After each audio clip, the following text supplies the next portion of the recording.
क्या आप Flipkart sales report data को टैली में इंपोर्ट करना चाहते हो, लेकिन समझ नहीं आ रहा कि इतनी सारी एंट्रीज कैसे मैनेज करें? तो टेंशन बिल्कुल मत लो।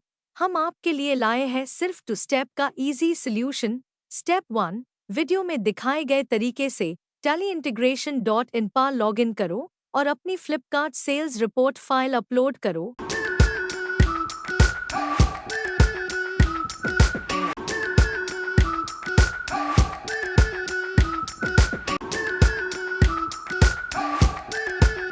स्टेप 2, टैली के अंदर हमारा TDL लोड करो और डायरेक्टली सारा डेटा इंपोर्ट हो जाएगा, बिना मैनुअल एंट्री के।